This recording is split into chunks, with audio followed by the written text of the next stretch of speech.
Чудили ли сте се някога защо някои хора си постигат мечтите и им върви, докато други остават на едно място без късмет, независимо колко много се опитват? Изненадващият отговор се крие в нещо, което всички правим, често без да го осъзнаваме.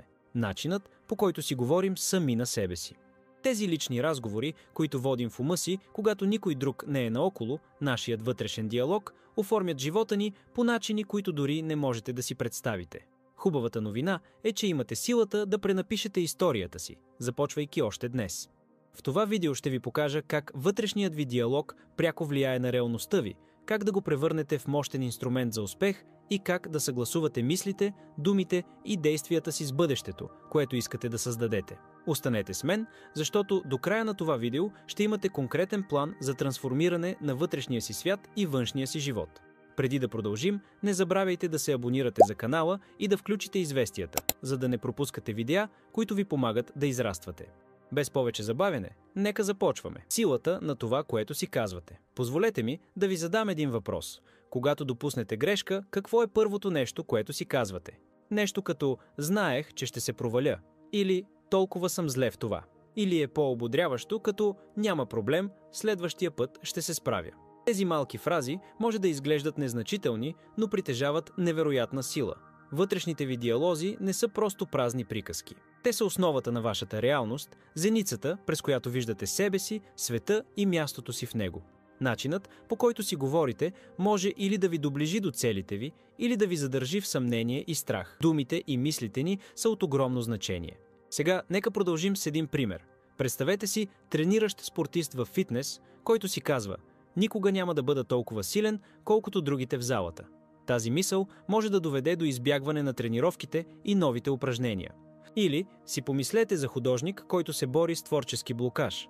Ако си казва «не съм достатъчно талантлив, за да се справя», той затваря потенциала си още преди да започне. Но ако каже «всяка идея, която изследвам, ме учи на нещо ценно», той отваря вратата към растеж, експерименти и успех. Нека вземем вдъхновение от човек, за когото вероятно сте чували – Стив Джобс, иноватор в сферата на технологиите. В началото на кариерата си той се е изправил пред провали и отхвърляния, които са могли да смачкат увереността му. Но вместо да възприема неуспехите като край, той ги преосмисля като уроци. Какъв е вътрешният ви диалог в моменти на съмнение или разочарование? Най-големият си критик ли сте или най-силният си поддръжник? Великолепната новина е, че с практика можете да пренапишете тези вътрешни разговори, така че да отразяват вашия потенциал, цели и мечти. Представете си какво би било да сте най-вдъхновяващият разказвач на собствената си история. Как би се променил животът ви? Как мислите оформят реалността ви? Нека навлезем по-дълбоко. Връзката между нашите мисли и нашата реалност е по-силна, отколкото си мислим. Нашите мисли действат като семена, а умът ни е почвата. Каквото посеете, било то съмнение или оптимизъм, рано или късно това ще пожънете и ще поникне под формата на действия и резултати. Ето как работи това. Когато се фокусирате върху негативен вътрешен диалог, като «никога няма да се справя», умът ни започва да търси доказателства, които да потвърдят тази мисъл. Това може да създаде цикъл на самоизпълняващо се пророчество, където нашите вярвания водят до действия или бездействия, които само затвърждават съмненията ни. В крайна сметка, оставате заседнали в модел на страх и разочарование. Това не е просто пожелателно мислене. Невронауката подкрепя тази идея. Благодарение на феномен, наречен невропластичност, мозъкът ви има способността да се програмира. Всеки път, когато избирате положителна мисъл вместо негативна, всъщност укрепвате невронни пътища, които подкрепят увереността, устойчивостта и действието. Представете си ума си като музикален плейлист. Ако постоянно пускате песента на съмнение и страх, животът ви ще отразява тази енергия. Но ако съзнателно превключите към песента на оптимизъм и възможности, всичко започва да се променя.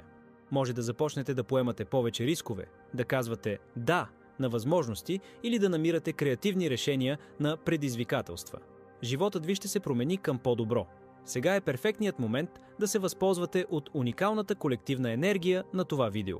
Напишете в коментарите «Аз мисля положително». С тази малка стъпка вие оставяте енергиен отпечатък за положителна промяна на живота ви, който започва да работи за вас още в този момент. Докато правите това, ето едно практическо упражнение за размисъл. Следващия път, когато си хванете мисъл като «не мога», спрете.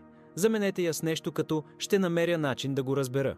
Повторете го, дори да не се чувства истинско в началото. С времето ще забележите как тази малка промяна влияе на действията и резултатите ви. Осъзнатост и намерение. Ключовете към трансформацията. Осъзнаването на вътрешния ви диалог е една от най-овластяващите стъпки, които можете да предприемете. Повечето от нас сме толкова заети с ежедневните си задачи, че не спираме, за да помислим как си говорим. Но ето го важния момент. Ако не сте наясно с мислите си, няма как да ги промените. Започнете, като наблюдавате вътрешния си диалог без осъждане. Обърнете внимание на това, което си казвате в моменти на стрес, разочарование или несигурност. Например, ако нещо не се случи според плана, мислите ли «аз съм пълен провал» или си казвате «това е просто временна пречка, ще опитам отново». Ето един трик. Представете си, че говорите с приятел. Бихте ли казали на някой, когото обичате, толкова сурови неща, каквито казвате на себе си? Ако отговорът е «не», време е да пренапишете тези вътрешни сценарии. Започнете да заменяте самокритичните мисли с утвърждения, които отразяват вашия потенциал. Вместо «не съм добър в това», опитайте «уча се и се подобрявам с всеки изминал ден». След като сте наясно с мислите си, следващата стъпка е намерението. Това означава да решите да съгласувате вътрешния си диалог с бъдещето, което искате да създадете. Например, ако целта ви е да изградите по-силни взаимоотношения, започнете като си казвате «Аз съм достоен или достойна за любов и съюзничество». Съчетайте това намерение с действия, като да се свържете с някой, когото обичате, или да практикувате активно слушане. Инструменти като медитации могат да ви помогнат да останете в настоящето, а воденето на дневник може да ви помогне да проследите напредъка си и да идентифицирате повтарящи се модели в вътрешния ви диалог.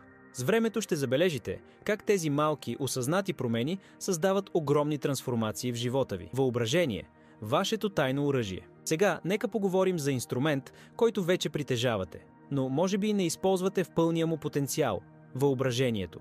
Когато си представяте целите си и се виждате как живеете живота, който искате, вие правите повече от това да мечтаете, вие създавате ментална карта към успеха. Ето защо това работи. Изследвания показват, че мозъкът реагира на детайлната визуализация почти така, сякаш събитието наистина се случва. Това означава, че като си представяте успеха, било то успешно представяне, маратон или стартиране на мечтания бизнес, вие засилвате увереността си и подготвяте ума си за действие. Например, помислете за професионалните спортисти. Много от тях, като Майкъл Джордан, използват визуализация, за да репетират умствено своето представяне. Те си представят всеки детайл, от движенията до реакцията на публиката, и тази умствена практика им помага да дадат най-доброто от себе си, когато има най-голямо значение. Можете да използвате същата техника. Отделяйте по 5 минути всеки ден, за да визуализирате целите си, сякаш вече са постигнати. Представете си как се чувствате, какво виждате и дори какво чувате в този момент на успех. Този прост навик може да пренастрои мозъка ви да вярва във вашите възможности и да насочи действията ви към реализирането на целите ви. Синхронизация на мисли, чувства и действия. Ето една тайна за това как да превърнете мечтите си в реалност. Мислите, емоциите и действията ви трябва да бъдат в синхрон. Тази хармония създава мощен поток, който улеснява движението ви към вашите цели. Въпреки това, много от нас се борят с вътрешна съпротива, онези съмнения и страхове, които нашепват. Не си достатъчно добър или добра, или не заслужаваш това. За да преодолеете това, трябва активно да предизвиквате тези вярвания. Заменете ги с утвърждения като «Аз съм способна да постигна мечтите си» или «Аз заслужавам щастие и успех». Колкото повече повтаряте тези положителни твърдения, толкова повече умът ви ще започне да ги приема за истина. Благодарността е друг ключов елемент. Когато се фокусирате върху това, което вече имате, било то здравето ви, взаимоотношенията ви или малките победи, вие създавате усещане за изобилие. Този начин на мислене привлича още повече положителни преживявания и възможности. Истинската синхронизация също изисква действия. Това означава да предприемате стъпки към целите си, дори когато се чувствате неудобно. Например, ако искате да стартирате занаят, вашите действия може да включват създаване на план, създаване на мрежа от контакти или придобиване на нови умения. Когато мислите, чувствата и действията ви са в хармония, създавате перфектната среда за растеж и успех. Сътворяване на живота ви. Сега нека поговорим за сътворяването на живота ви. Това е процесът на партньорство с Вселената и Бог или която и да е по-висша сила, за да оформите вашата реалност. То започва с поемане на отговорност за мислите, чувствата и действията ви и с осъзнаване, че имате силата да влияете на живота си. Например, ако целта ви е финансова стабилност, започнете с това да промените начина си на мислене от недостиг към изобилие. Може да се изправите пред страхове, препятствия или ограничаващи вярвания. Но когато се ангажирате да промените вътрешния си диалог и да съгласувате намеренията си с действията си, ще започнете да виждате резултати. Вселената ще отговори с възможности, ресурси и хора, които могат да ви помогнат да успеете. Какво ще кажете на себе си днес, за да започнете да създавате живота, който искате? Запомнете, вашата трансформация започва сега и всичко започва с думите, които избирате да кажете на себе си. Ако видеото те е накарало да се замислиш, дай палец нагоре, като така показваш на YouTube, че клипове за развитие ти допадат и ще ти излизат още такива в платформата. Благодаря, че остана до край. Изгледай и други подобни клипове от нас. Изпращам ти любов и светлина.